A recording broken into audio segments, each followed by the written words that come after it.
Most of you have probably seen the flyer that was put out for Dr. Michael Moran. The imagery in the background is actually a painting that Dave Baldwin did. Dr. Moran had sent an image, but it was horizontal and it wouldn't fit with Burgundy's layout. So she decided it was a fitting image for the topic that Dr. Moran has chosen. Dr. Moran and his wife and children vacation here in Yachats on a fairly regular basis. They were here last year, and I'm not sure if they came to an academy program, but they did get in touch with Dave Baldwin, and Dr. Moran said he had a subject matter he would like to bring up. So we kept that on our roster and got in touch with him, invited him, and this is the time of the year when he's here vacationing. So we would like to give Dr. Moran a real warm Yachats welcome. The topic is very timely. This country is getting out of the longest war in its history, and we are being coerced and forced into maybe 3 or 4 other foreign wars. So I think it's a very worthy topic. Please welcome Dr. Moran.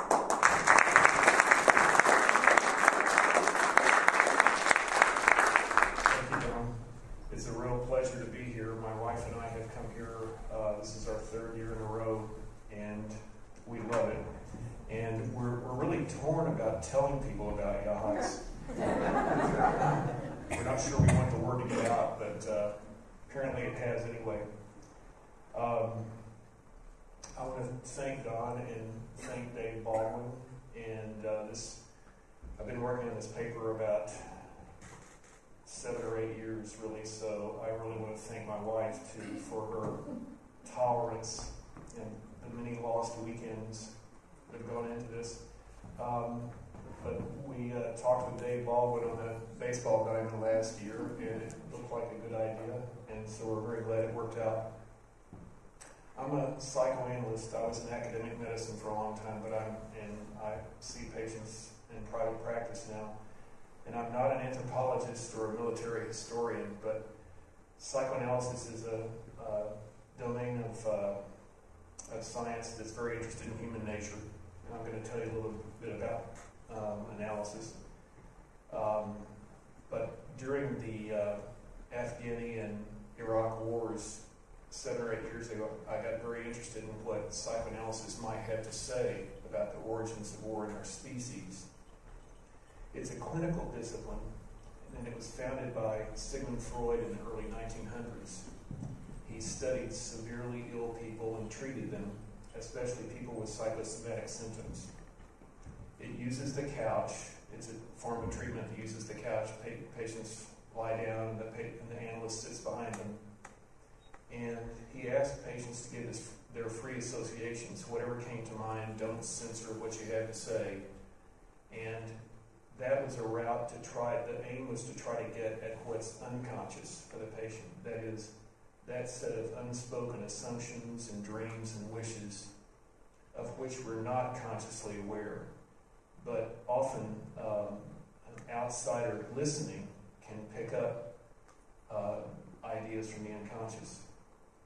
The emphasis was on dreams, slips of the tongue, mistakes, and forgetting as a route to hearing the unconscious speak. There are 2 premises in psychoanalysis.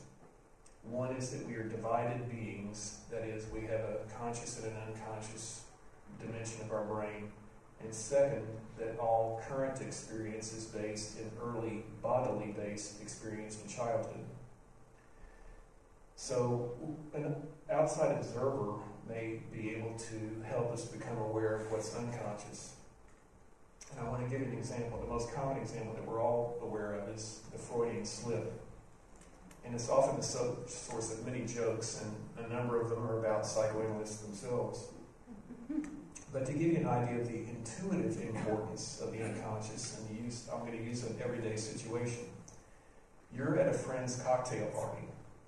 Everyone is having a good time. And you watch your friend introduce his wife, Marie, to a guest.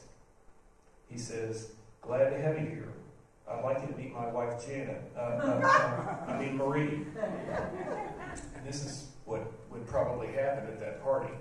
Everyone would chuckle or say nothing at all. But if you, or especially Marie, has noticed this mistake before, or if it happens again, you would be entitled to wonder who Janet is. It's possible that the host was tired or had had too much to drink, or that his sister Janet had just called with some important news. Otherwise, this could be an example of the unconscious inadvertently showing itself. The second principle, early bodily-based experiences, is one of the other important principles of psychoanalysis. It's not a principle of absolute determinism. And what I mean by that is people can still grow and change. But childhood experiences are deemed by psychoanalysis to be formative. Now, many analysts have taken principles of mental functioning derived from clinical work with individual patients and applied those principles to other arenas, and that's what I'm going to do tonight.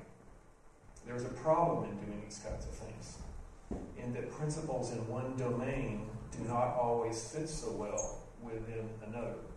And when it does work, it's invigorating, and one discipline can learn from another. When it does not work, it's called category error. Usually the smaller the leap of inference from one domain to the next, the better. Usually the better it works. I'm going to be making some leaps tonight, and I'll try to be careful about labeling them. But we'll consider what I'm doing tonight as just a series of interesting thought experiments that we'll all participate in, and I'm going to be very interested to hear your comments afterwards. So what if we take those same principles that I just mentioned from clinical work with individuals and apply them to the human species? Now, Boswell, who was Dr. Johnson's biographer, said, "We should not make of the world a great hospital." And so he was aware of how category error can be a big problem. So I'm going to try to be careful tonight and focus mainly on the work of non-psychoanalysts. Late in 1932, a few months before Adolf Hitler was given the oath as Chancellor of the Third Reich, Albert Einstein wrote to Freud. Einstein had been asked to arrange for exchanges of letters between representative intellectuals on subjects calculated to serve the common interests. He'd been asked to do this by the League of Nations. And here's the question that the physicist posed to the psychoanalyst. Is there any way of delivering mankind from the menace of war?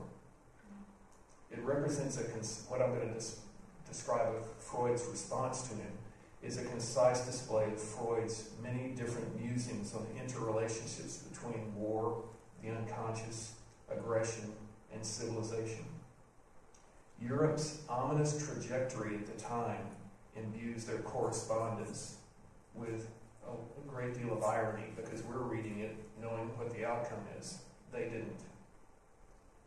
One detects helplessness, if not hopelessness, in the letters. And there's a bitter kind of elitist tone in Freud's letter to response to Einstein when he talks about his and Einstein's pacifism. To a friend, Freud described the interchange as tedious and sterile, adding that he did not expect to get a Nobel Prize for it. But a reader now, it's a riveting letter. And I just want to say, I'd like you to save your questions till the end, but I've got a lot of references and that I can tell people about, and I'm very indebted to several main authors who I will specify later.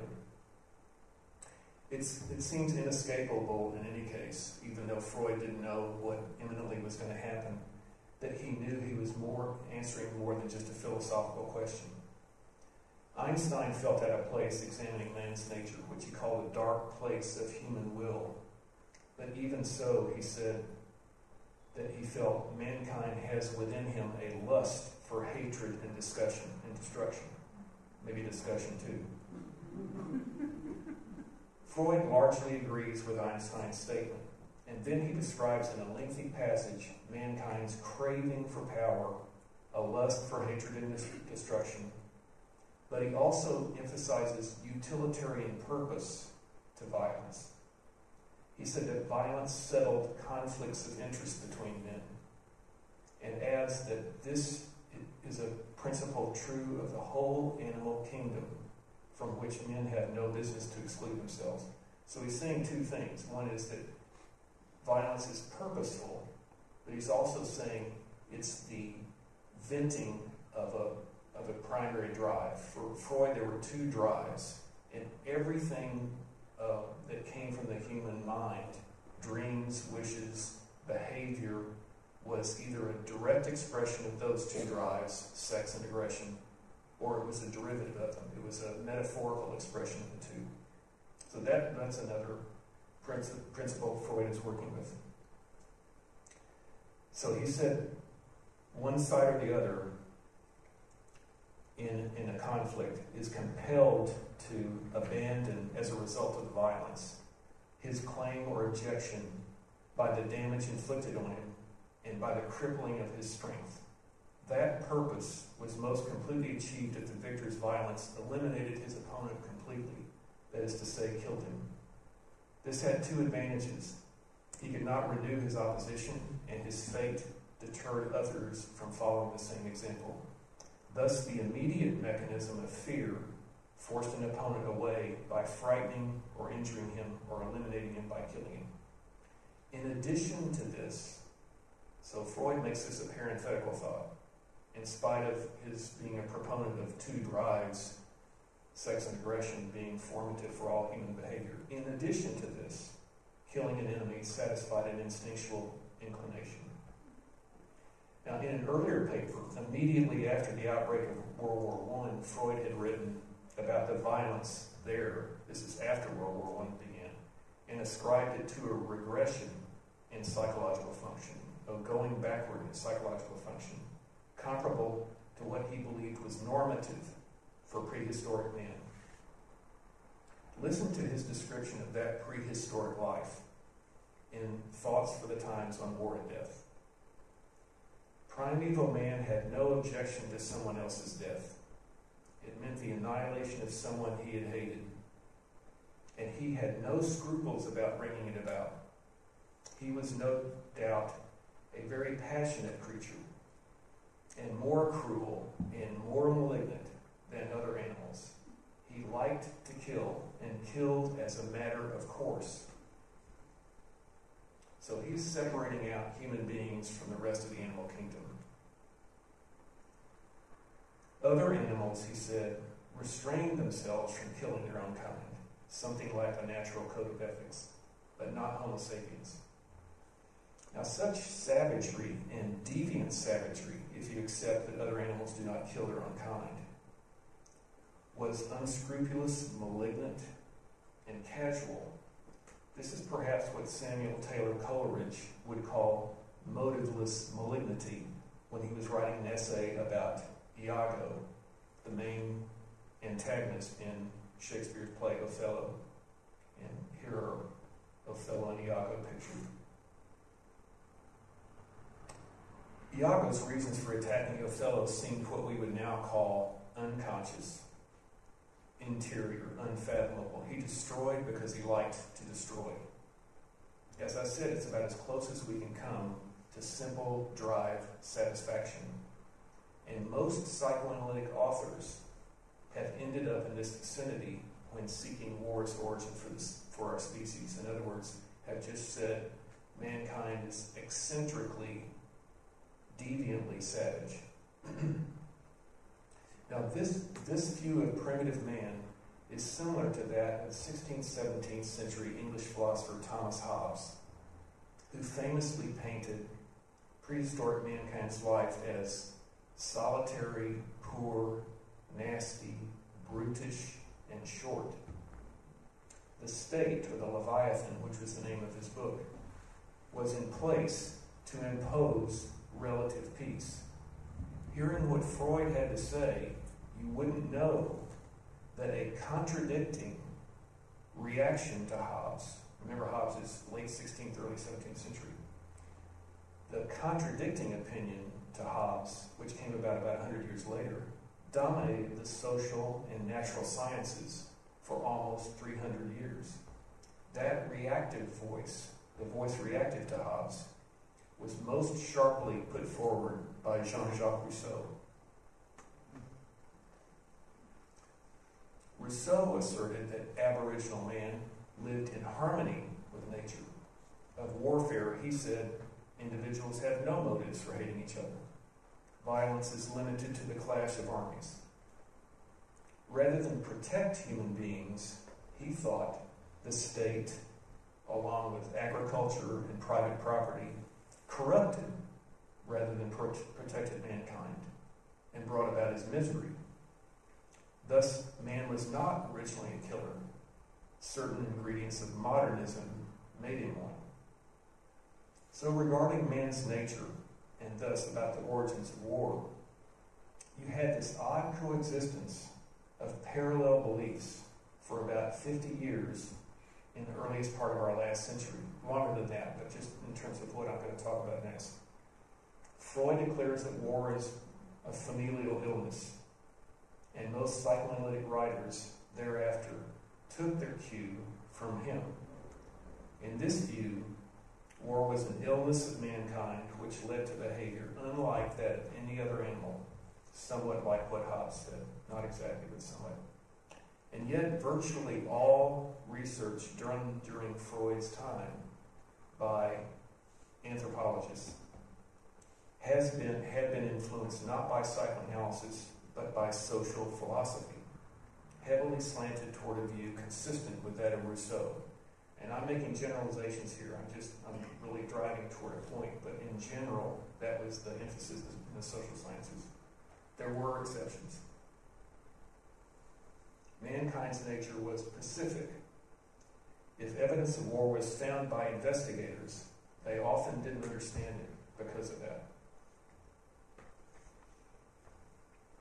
War was sometimes evidence of war, or things that were ambiguous found on archaeological sites, for instance, were often not understood or not reported because not understood, or interpreted as being rare, or one of the titles of one of Margaret Mead's papers from 1940 was, "Warfare is only an invention, not a biological necessity." But neither Hobbes nor Rousseau ever saw a primitive man. The era of live-in ethnologists, ones who go and observe primitive cultures, and anthropological researchers who did that, had not yet arrived. Excuse me, I'm going to get some water here. Fine champagne glass. This reminds me of Jackie Gleason. Remember he's wonderful. Researchers in the fields of primatology, the study of our closest animal relatives, and anthropology began living with or close to their objects of study. Now, this is far side, one of the greatest sources of wisdom of our civilization. And I don't know if you can read it, but it's a primate lab. And the head researcher is saying, "For crying out loud, gentlemen, that's us. Someone's installed a one-way mirror in backward."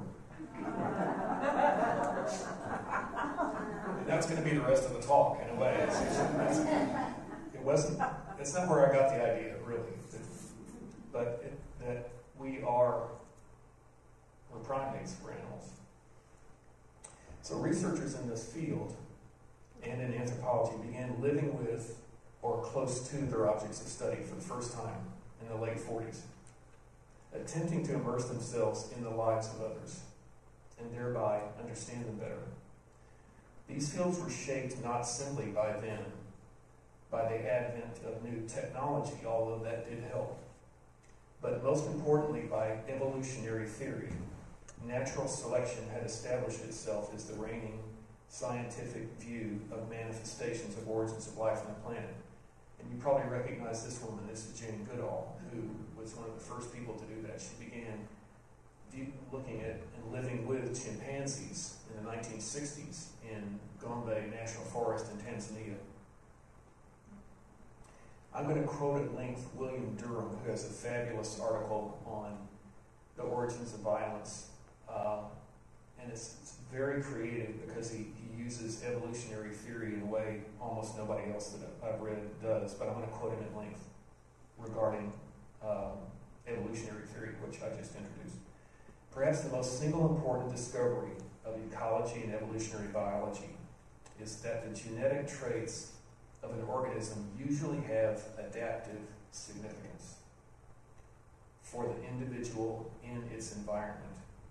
To this day, there are few, if any, convincing examples of biologic traits that persist at high frequency in a population in the face of alternative forms with greater individual benefits. Because of their advantages at some other level of organization, it now appears that most genetic aspects of an organism's phenotype, that is the appearance through individuals, have evolved through selective retention. That's very important. Selective retention of traits that maximize the long-term representation of an individual's genes in a population, called inclusive fitness. Now to jump back to psychoanalysis. Freud had read Darwin and admired him and very definitely felt competitive with him. At one point Freud said, very humbly, there have been three main discoveries in the history of man. By Copernicus and Galileo, that the earth revolves around the sun and not the other way around. By Darwin, that we descended from other animals, and psychoanalysis. There's a strong Darwinian component in clinical psychoanalysis. Remember the two principles I mentioned earlier. That is, the patient's personality and symptoms are understood to be adaptations to events and relationships the patient has lived through. So Boswell said, don't make the world into a great hospital, but think about our species in that context. Now, when a patient comes in, we as analysts are taught to view their symptoms as a solution. The symptom is clearly causing the patient trouble or he wouldn't be there. But the symptom has come about as an attempt to deal with a worse problem. From this perspective, the patient's complaints are not viewed as a disease. Rather, the symptom has a purpose. In terms of a larger understanding of the personality of the patient, symptoms have an adaptive significance. And I'm going to illustrate this with a psychosomatic symptom. The sudden onset of right arm numbness in a patient of mine during a psychoanalytic session. And this is a very quiet, studious man in his late 20s. The symptom occurred suddenly in the middle of a session in which he was overcome with rage, which he characteristically felt to be an intolerable emotion for him. The rage was not obvious to him. He needed it this way. But it was obvious to me. I was the object of his rage. The only thing that was perceived by this right-handed man was the loss of sensation in his right arm. It was, from the standpoint of his unconscious, better to have a numb arm than to feel enraged at his doctor and have good use of his arm. As we gently began to explore how he felt toward me, his arm regained its normal sensation. As he came to terms with his anger, he was able to give up what had been for a time a necessary symptom. He stopped needing it as an adaptation as he accustomed himself to his anger toward me. What does this have to do with war? The very few psychoanalytic authors that have written about the origins of war in our species have not considered the possibility that war might be a solution. The symptom is just an illness, which then gets diagnosed and proposed. Treatments are offered. It seems that when psychoanalysts think about war, they forget some of their own principles and forget about Darwin. That is, they seem to get preoccupied with labeling war rather than understanding its origins. So I want to talk now about primate research. Konrad Lorenz, the Nobel Prize-winning founding father of ethology, wrote that, and this is going to sound familiar, even though it's from 50 years later than the last quote of another person, human beings are the most ruthless species that ever marched the earth. Our genetic kin, such as chimpanzees, he said, are vegetarian, non-violent, and non-territorial. They very rarely fight members of their own species to the death. Now, if we place ourselves in eastern Tanzania, east of Lake Tanganyika, what would we see? Let's watch chimpanzees with Jane Goodall. And this isn't all she saw, but this is some of what she saw. This is our closest animal relative. Several thousand miles away live our second closest relative, the bonobo. In the clearing, we're going to let Jane go at this point. In the clearing, we see a group of 3 chimpanzee adult males engaged in a behavior that is very unusual for other primates and found only in chimps, bonobos, and humans. These species form coalitions to defend territory. This is one of Jane Goodall's main findings. Bonobos and chimps are, of course, quadrupedal forest dwellers and eat fruit. The bonobo, who are famously sexually active and very friendly, the food supply of the bonobo is very stable, and they associate only in very large groups.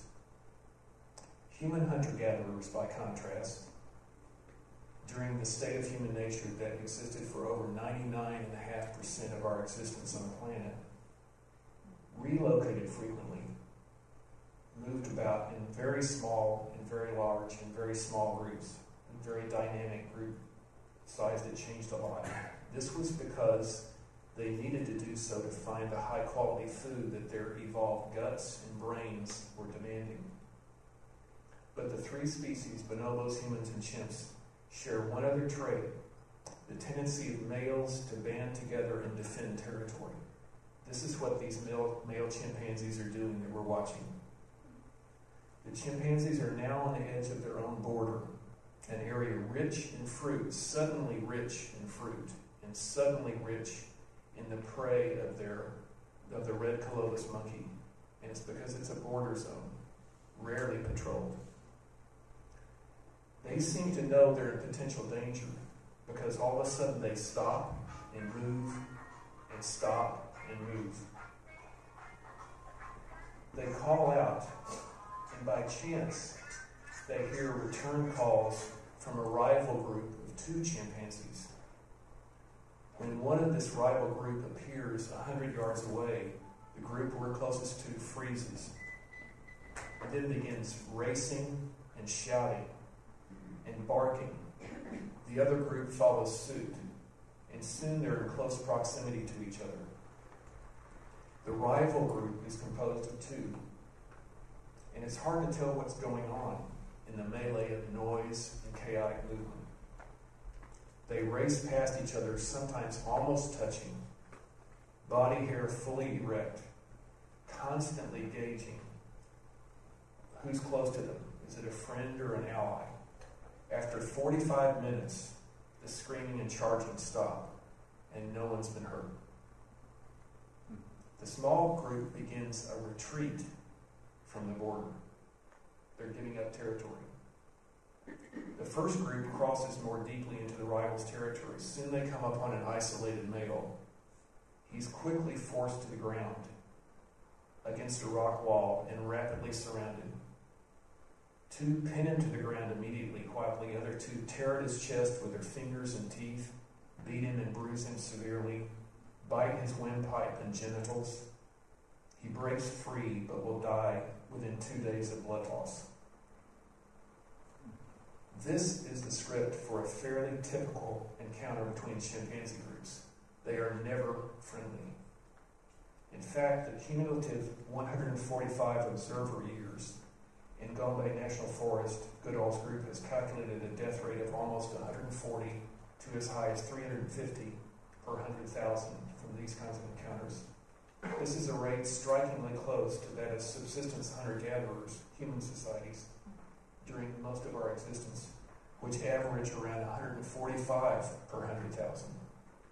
Subsistence farmer groups can peak at 595 per 100,000, well above the chimpanzee rate. There is one other species that kills its own in organized coalitions, one other species on Earth, and that's wolves. Now, this would have surprised Konrad Lorenz, who we met earlier, who famously said that wolves were kindly toward members of their own species. But that is because he saw dominant captive males treating inferiors gently. He never worked in the field with wolves, where food is scarce, and every group is surrounded by rival packs. Now to switch to humans in primitive pre-state societies. The creation of friendly ways of maintaining relations across contested boundaries is one of the several characteristics that differentiates human beings from chimpanzees and bonobos, who are also hostile, they just don't kill. A colleague who read an early version of this paper felt I missed the implications of the technological differences between contemporary and pre-civilized war. In his opinion, they were completely incommensurate. No war in pre-civilization could compare with warfare now, he felt, in its horror, in its lethality, or toll in human existence. Investigating the origins and persistence of war had to start and remain this side of Napoleon. My colleague was convinced that pre-civilized war must have been simpler, and he really helped me because I changed the paper in part because of that.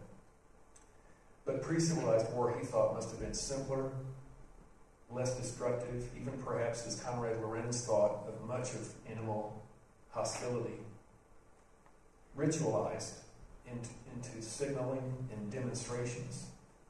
Harry Holbert Turney High, a prominent anthropologist and author of the book Primitive War, argued that pre-civilized societies went to war for group solidarity or adventure and sport. Primitive warfare was childish and reflected the ways of infancy, he thought. He listed the deficiencies of primitive warfare, including poor manpower mobilization, inadequate supply and tactics, inability to conduct protracted campaigns, poor command and control. But as it turns out, with wolves and humans and chimpanzees, it can be mortally dangerous to meet the neighbors. We have two sources of data here, archaeology and anthropology for humans. These are loosely, of course, the study of artifacts left by human beings in prehistory and the ethnologic reports of anthropologists who, in the field, study the few remaining primitive societies, and there are very few. Let's look at an example for empirical evidence and take as a starting point the great natural laboratory of the Australian continent. Now, this is not perfectly analogous with every other primitive Stone Age Paleolithic society that may still be in existence, but it's close enough. Many anthropologists in the 1960s had put forward arguments for the existence of vast common lands in Australia that would supposedly obviate any need for competition or territoriality. However, the live-in ethnologists that we talked about earlier demonstrated through their research the ubiquity of fighting in simple hunter-gatherer societies and in the history of Aboriginal peoples. It is now clear that ancient boundaries had segmented the continent, and this is a map of that, had segmented the continent for centuries. Territoriality and competition did indeed exist, even within the continent's very low population densities and very low yield terrain. Fighting scenes with the whole range of armament are extensively depicted in Aboriginal rock art, dating back at least 10,000 years. The record is indeed patchy, and in many cases unreliable.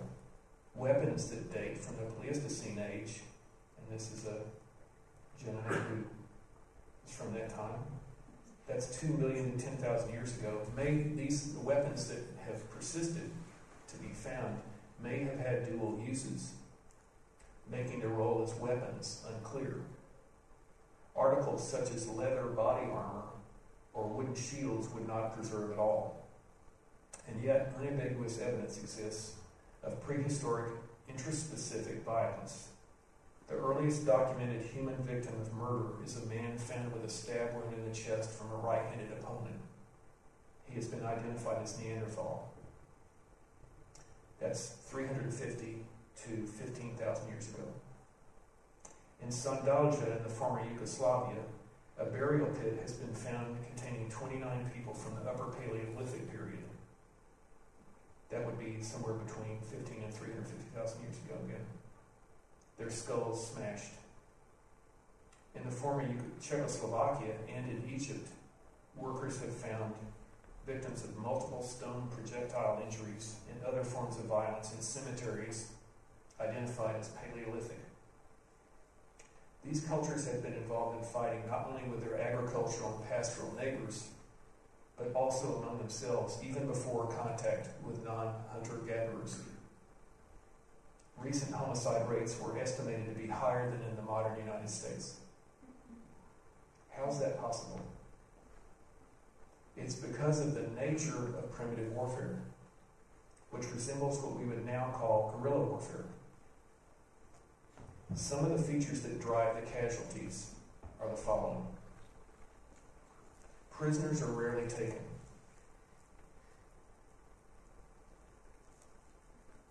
And surrender is almost never recognized.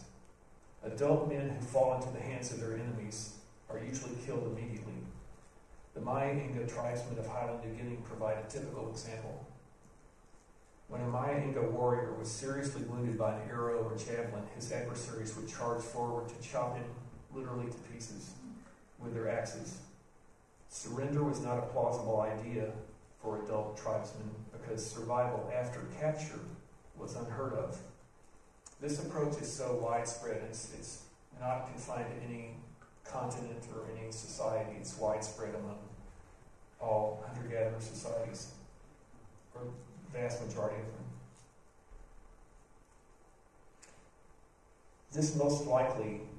This is a very widespread among pre-civilized societies because it makes one wonder as to its origins. It's most likely that enemy captives were unlikely to accept captivity without attempting violent escapes or revenge. Thus, holding them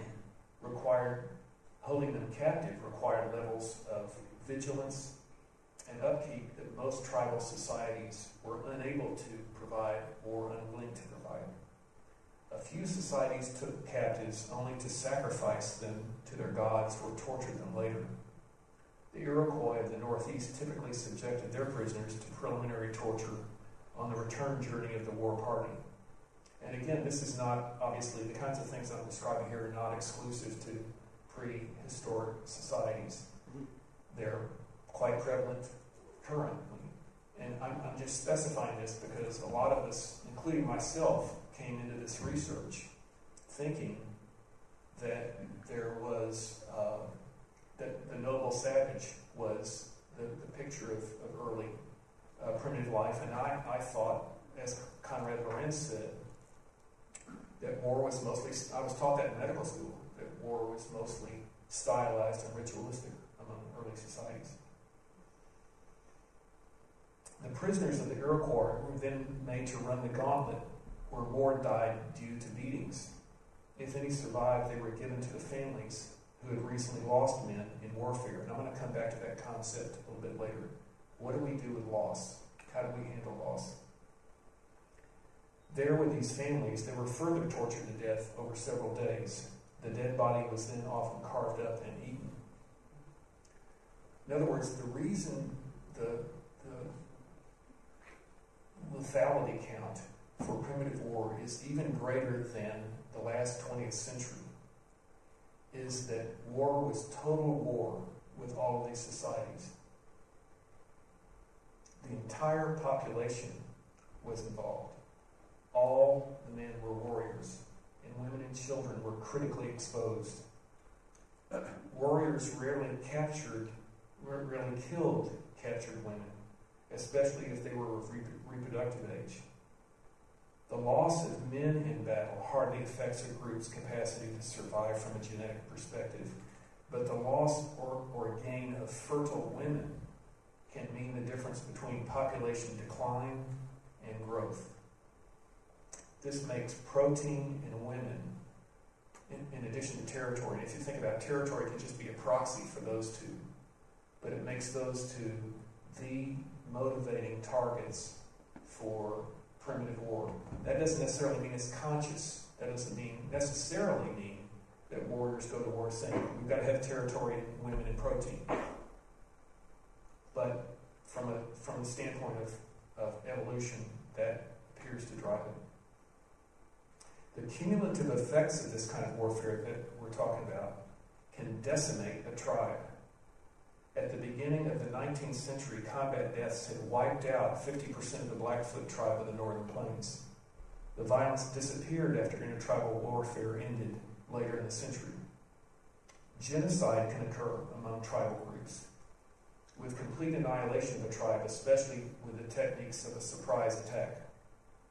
Long-term attrition can also bring about extinction of the group. A favorite tactic was to stealthily surround a village, setting the house on fire and killing all who emerge. This technique obliterated the Warrigal, Moran, and Highland New Guinea, the few survivors dispersing, unable to set up a collective group thereafter because they couldn't find territory. There were no vast common lands. In this way, a social or a linguistic entity can be extinguished.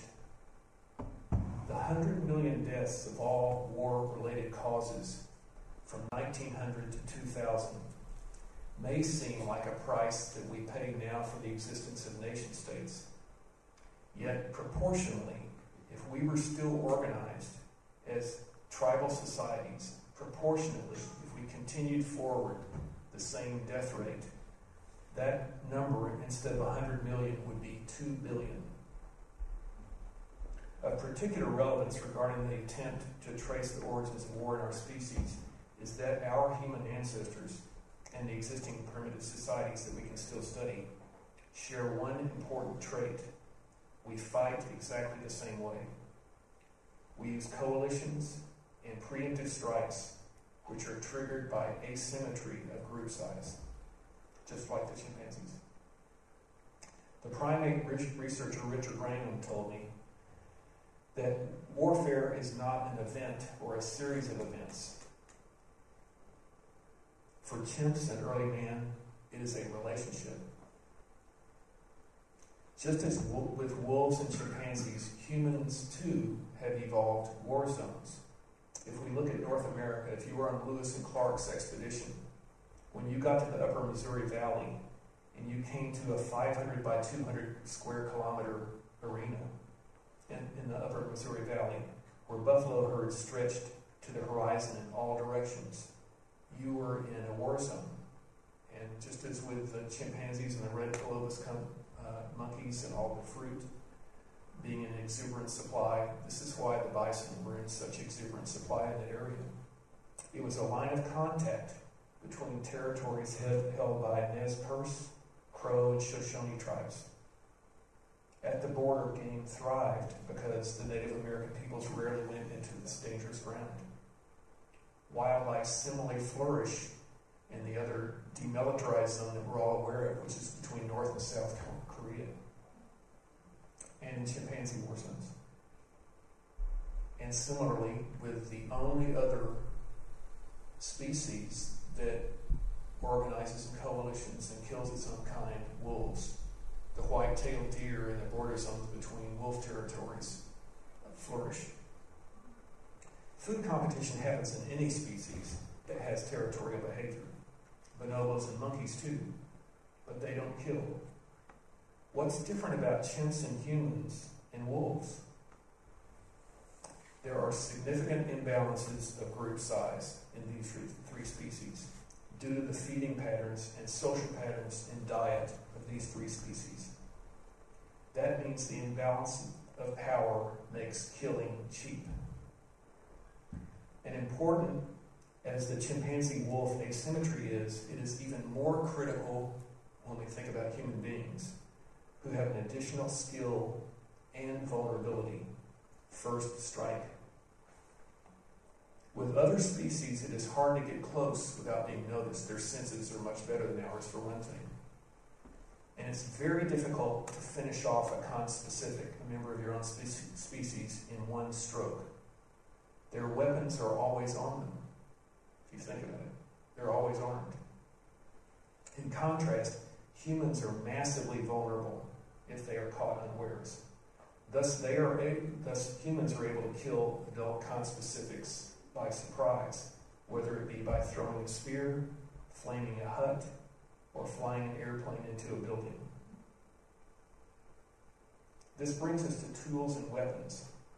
Humans evolved a special skill that further elaborates this asymmetry of power imbalances. As tool creation evolved, the human physique changed, apparently, becoming more slender. Homo sapiens is more slightly built than Neanderthals or Homo erectus. So that's the red Clovis monkey. So the calculus is very clear in the rationale for killing. Every death shifts the evolutionary balance. There is often quite a difference. There is quite often a territorial retreat, as I was given in the example of the chimpanzees, or a loss of territory in absolute terms due to killings in all three species.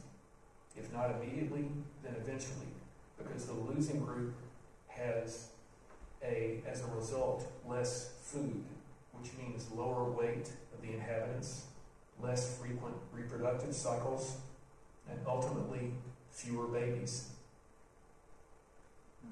In the case of chimps and humans, growing a new warrior takes a lot of time, and each rival eliminated thus significantly diminishes the fighting and defensive power of the opponent, as well as reproductive capacity. This evolutionary advantage to war has been inferred by looking at the grave sites of defeated populations on many continents. It is also vividly apparent in the work of Napoleon Chagnon, who studied the Yanomamo in the Amazonian basin. And any anthropologist in here will recognize his picture and his name. He's written a number of very interesting books based on that research. The Unicai, one of whom is pictured here, who have killed other men, have manifestly greater reproductive success than other men. Now that's not uncommon. In many societies, some kind of cultural success is rewarded with some kind of biologic success. But becoming a Unicai is not the only thing that Yanomamo warriors strive for, by any means. They also strive, and he has a wonderful new book called Noble Savages. They also strive intensely to be understood and seen as responsible, industrious, and concerned for other people, especially their kin. So now I want to make some concluding remarks. Among wolves, chimpanzees, and humans, violence seems to make sense from an evolutionary standpoint. Warfare is very much a symptom for each species, but it is apparently also, in the big picture, from an evolutionary standpoint, a solution. Now, such a costly trait as this is would be highly exposed to natural selection. If it were only pathological and if it were only non-adaptive, it should rapidly be extinguished. Any particular instance or battle or war may not make a difference, but from the perspective of natural selection, the specific case matters less than the average benefit. What about all the consciously offered reasons for war among humans? The psychology, after all, right? Killers may be thinking of status, honor, revenge, rights of manhood. They may be feeling the full surge of an endogenous morphine-like substance that cascades through, we know this, cascades through the perpetrators of violence, and feel what one psychoanalytic writer called the destructive orgasm. Remember the erect hairs of the attacking chimpanzee? Or they may feel numb and nothing at all. In addition, as humans, we have not only our phylogenetic history that drives us, we humans have our own idiosyncratic ontology, our own personal memory, our own individual histories, especially our histories of losses, our individual particular histories of losses. And then we also have senses of cultural loss or experiences of loss as a nation state.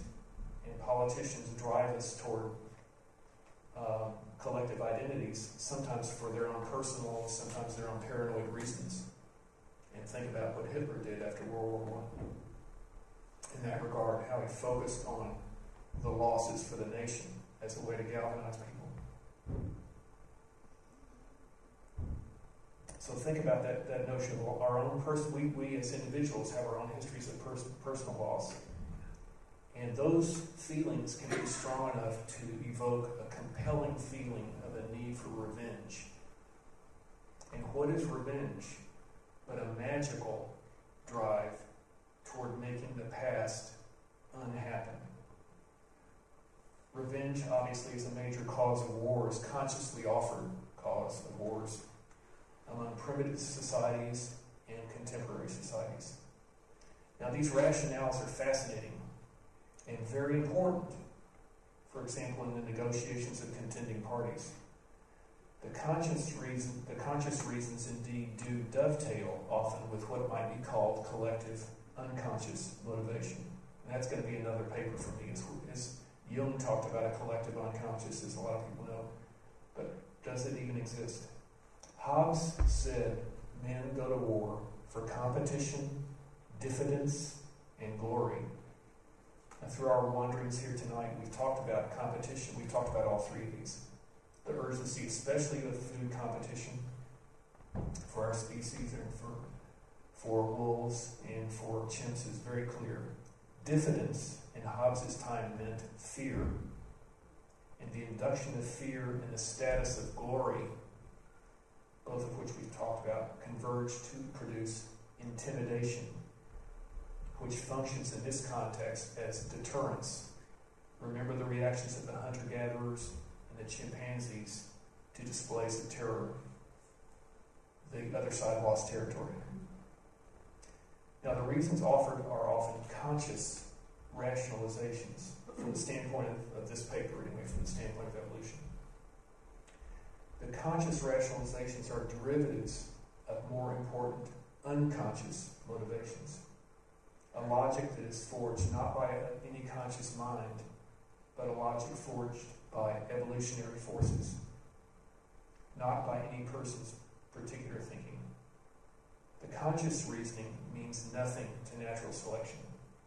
It's pretty clear we have a disposition, very likely genetically based, toward lethal coalitionary violence. That predisposition seems to be a solution to the kinds of bodies we have given our ancestral environment. And that environment, which was once external, I think is now internal. It's now interior. But the predisposition does not mean that we are condemned to be violent in general. Humans actually are markedly less violent than other primates. And the trend of violence overall in our species, you wouldn't know it watching CNN tonight, but the trend of violence overall in our species is actually down. And I refer you to a wonderful book on this by Steven Pinker called The Better Angels of Our Nature. Research into the neurobiology of violence is moving at a rapid pace. Much has been learned about hormonal systems and brain structures that take part in violent behavior, that are activated at least in violent behavior. These discoveries tell us something of the pathways of violence, but they should not be mistaken for the final causes. As Faulkner said, the past isn't dead. It isn't even past. He could have been a psychoanalyst. A lot of good writers are better than psychoanalysts from that standpoint. From the perspective of psychoanalysis, we still must face the fact that our species lives a divided consciousness. We inhabit not only a present, but a shared, haunting, very present past. Thank you.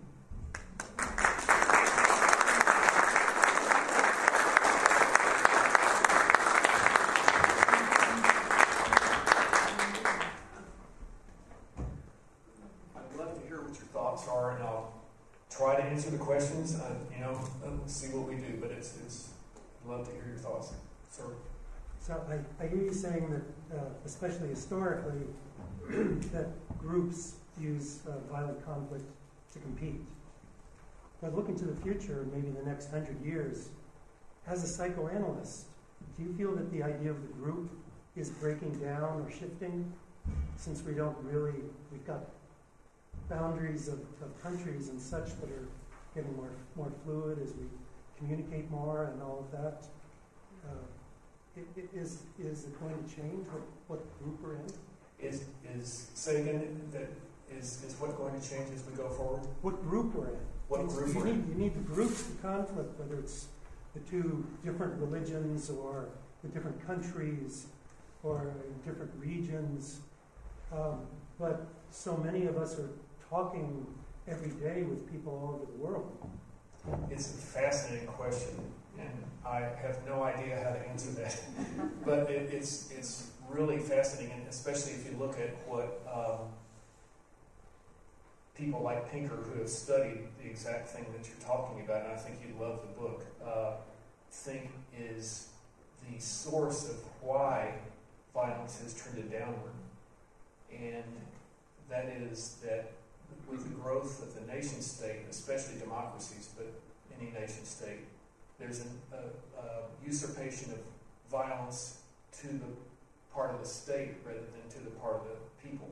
And it's not absolute, of course, but relatively speaking, he thinks that's why violence is trending downward. That and civil rights movements, women's rights movements, animal rights movements have all helped as well, significantly. But your question is really more subtle than that, and that is, what groups are we going to find ourselves in? And I think the two are tied in that the more we begin thinking of ourselves as part of a single group, which is what I think you were pointing to, the more likely, potentially, we are to develop empathy for people that we see as part of ourselves and not as the other. Mm-hmm. And there are a few psychoanalytic writers who say that that's the only basis of violence and war, is what infant researchers call stranger anxiety, that is seeing the other as a foreigner and as the other and as bad. And if you read the original papers, that's not what stranger anxiety was about, but that's another example of how that's been co-opted by some psychoanalytic writers. But your point really gets us to thinking about, if we don't see the other as something completely different from ourselves, but as like ourselves and as members of the same group, isn't that going to be a good thing? And I think the answer is yes to it, because the formation of empathy gets big time in the way of attacking the other. So I thank you. That's a really interesting question. Yes. I'm over here wavering. You talk about the genetic component, innate component. As I heard you speak, I kept thinking, this is so male. This is so male. You mentioned women, I think, in one little section, and it was sort of in a context of women as a commodity that can produce children. And so I'm well, not really as a commodity, but yes, yeah.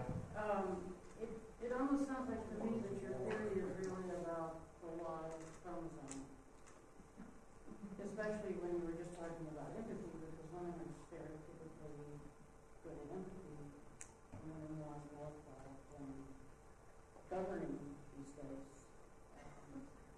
So I just wondered, do you think about that, or is that just because we say human and not human woman?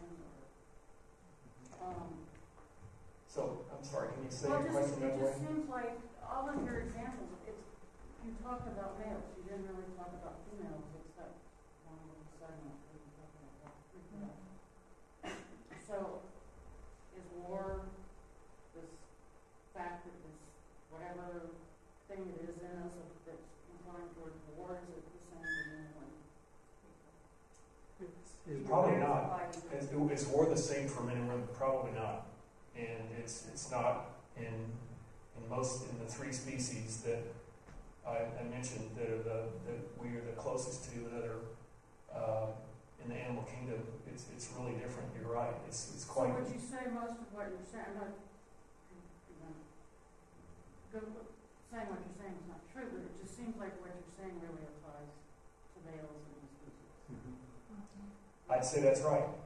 That war is absolutely carried out more by men, whether they're chimpanzees or whether they're humans or whether they're wolves. There's a slight. That's not to say women can't get vicious. I'll take your word for it. It often takes different form. But no, you're absolutely right, and that's been a very interesting arena of exploration as well too. And I'll just tell you what some people who, again, I'm an analyst, not a primate researcher or a military historian, but primate researchers like Richard Moran, with whom I got to talk this spring at some length about he worked with Jane Goodall since 1968. And one of the things he pointed out was that among chimpanzees and humans, there's huge sexual dimorphism. There's a huge difference in the body size and builds and so on. And so that's probably one reason. One's a better weapon than the other. And the other is men are more expendable. Women carry a finite, and female chimpanzees carry a finite number of eggs, and they can usually reproduce. They reproduce very slowly, and they have one or very few young at a time. And if they were the warriors, and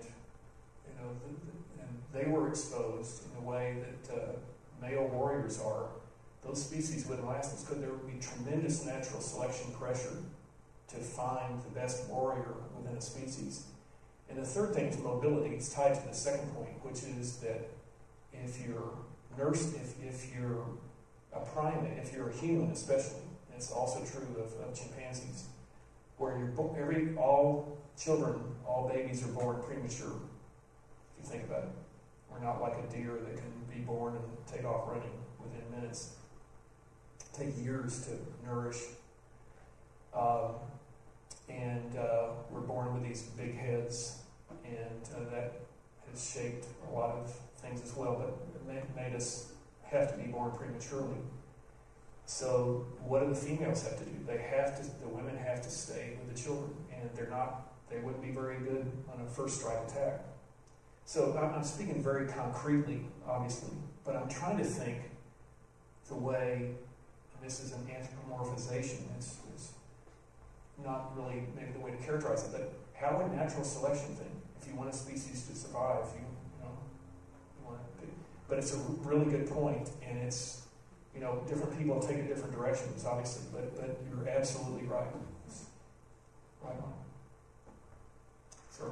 It seems that, I'm guessing that the more society has developed, there's a disjunct between the feeling of violence toward toward an enemy and the carrying out of that violence. It seems like unless we're really incorrect about what went on in earlier cultures, now we have a situation where those who are planning war don't have feelings of violence, presumably. I mean, they may, but it doesn't seem to be very essential to their planning. So, for example, we shipped 40,000 or X number of soldiers over to Iraq, and nobody really is necessarily feeling violent. I'm sure in a conflict that violence comes out. So then we have endless number of people who, after killing somebody, break down emotionally, get PTSD. I'm just suggesting perhaps there wasn't much PTSD back in the early primitive societies, because when they were angry, they carried it out. Here we have a huge disjunct And so I'm wondering if the solution, and I know you're not talking about solutions, you're talking about understanding the situation, but as we try to see solutions, maybe what we are trying to get rid of is not violence, but people who just plan stupidly. You know, in other words, they're not feeling violent. So, just that Great point, and it's points to the obviously very complex political dimension of things. But I mean, you're bringing up a lot of things attached to it. The increased development of empathy. You're also pointing to a kind of problem in putting together a war by researchers that haven't participated, by politicians, for instance, or leaders that never participated in a war. And what is their perception about the consequences of what they're doing? I mean, it ramifies often to a lot of points, but I think that distance between the planners and the people who've actually participated, it brings up all kinds of complexities. It's very interesting. Yes. It's also, which is the case you're talking about, is also a young man fighting a battle for an old man. Right. A battle that the young man may not really have the first notion about. And I had another point. I saw a fascinating movie today. I had a day off, and I hadn't seen the movie. A lot of people here maybe have. It's Munich. It's made by Steven Spielberg, and it's a story of a group of Israelis who are sent out to kill those who had massicared the Israeli athletes at the Olympics. And one of the at the 1972 Olympics. Superb movie. But they make a point, a fascinating point in it, too, that eventually, after they've killed a certain number of the Arab assassins who had murdered the Israeli athletes in Munich, some of the members of the group began to have a crisis of conscience, particularly whether it was a righteous battle that they were fighting, and the Israelis were fighting. Really, were they still righteous in what they were doing? And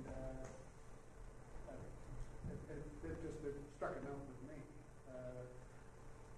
There's always a rationale for war, and in the case of this, it was the young man who is asking whether indeed it should continue. It's a very powerful movie. Yeah, very powerful.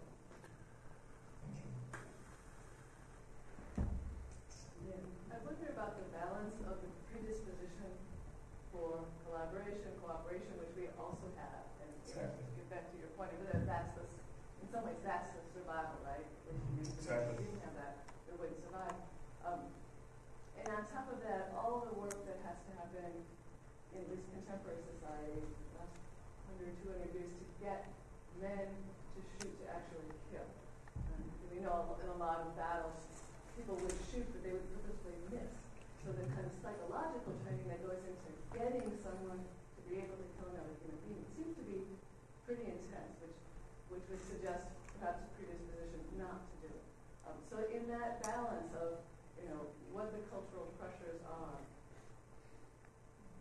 how do you go to be saying that then, when we look at what's human and what's nature, the tendency to think of violence as human nature rather than what's human is the part that isn't.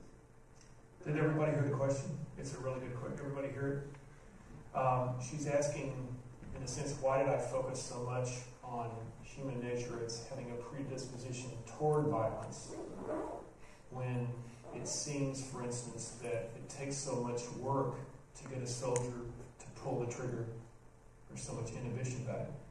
And I'd say we're speaking, it's a great question, and I'd say it's great that we have that perspective now, but it's a very recent perspective. And it's not a perspective that is supported by looking at archaeological and anthropological evidence and primatological evidence in terms of our origins. And that's really been my history, but my focus, that I think the predisposition is toward war It's not a completely dominant predisposition, but it's the predisposition. I think war is as Richard Wrangham said, it's the default situation. Peace is not the default situation. Rousseau thought so. And I think we're in a wonderful point in our species' history when that has shifted, that in terms of statistical accounting of time and certainly decrease in warfare mortality, we are in a position where peace is taking more and more time in our existence, and there is more inhibition on the part of humans in general to commit violence. You wouldn't know that looking at single YouTube reports and so on, but read Pinker's book. It's a really fabulous book. But unfortunately, I think looking at our history, the predominance is toward an ease of fighting, and I think that's the way I understand it is that we really have to continue to focus on installing peace and making sure it's present, rather than assuming it's going to be there as the default state. That's how I take it. I mean, it's not comforting news, but if you think about what's embedded in us, it just emphasizes the importance of not assuming that it's going to be present by default. But it's a really good dialogue, I think. Yes.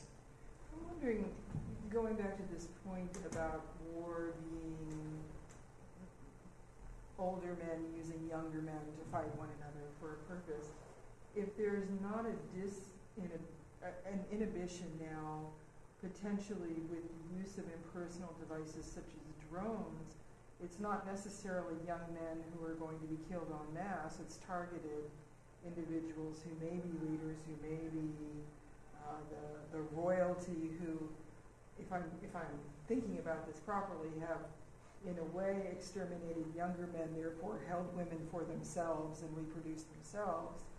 If they are now at increased risk, is there not some self-interest in moving away from war for men who hold power on the globe? That would be really good news, wouldn't it? Yeah, it's a great question, and we've got some soldiers here in the audience tonight, and maybe more conversations can happen later, but in terms of the tactical consequences, I think we're probably going to see some very interesting changes. But if you think about it, I can't help saying that even in drone attacks, you can hear the echo of the asymmetry and the tendency toward wanting a first strike capability and the enhancement of that with weapons that primate researchers and early anthropologic workers point to as being a real characteristic of our species. And we're seeing that even in the very incredibly high-tech derivative form of the drone first strike. Let me just take one more, and I'd be glad to talk to people afterwards, but, sir? Do you think there's an effort to sanitize the Native American aggressive history currently? The level of aggression, torture, whatnot that you refer to? I don't know. I think there could be, and we all, the specific examples I gave apply to any culture. And so I think, that could be afoot, but there are examples that can be cited about any culture that would be equally painful to listen to. And so it's hard to know. You've had your hand up a long time.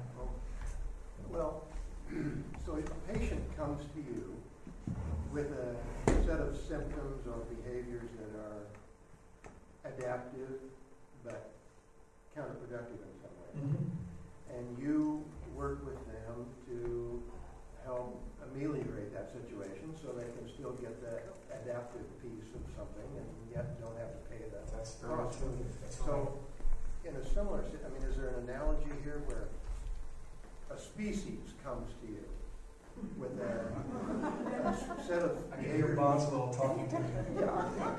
that is maladaptive Uh-huh. and yet works in some for some. Are there any analogies for what might be done or develop or how things might? Because your patient is probably not going to get better on their own. Is the species going to get better on their own? Isn't that a great question? It reminds me of the emphasis you were placing too. I mentioned that I had a long conversation with Richard Wrangham this April, and he's writing another book on something very similar to what you're talking about. I would just say that he wouldn't agree with on your own unless you consider what our species does as being on our own. But maybe it's right. He thinks that one of the reasons violence has decreased so much over the last 60, 50,000 years, as best we can tell, again with all the caveats that I mentioned earlier in terms of recordings and making inferences about the presence of violence in the statistics. He thinks, looking at archaeologic data and the change in our skeletons, especially cranium, especially skulls, that a process of neoteny has been happening. And what that means is domestication. And he's looking at it as an anthropologist.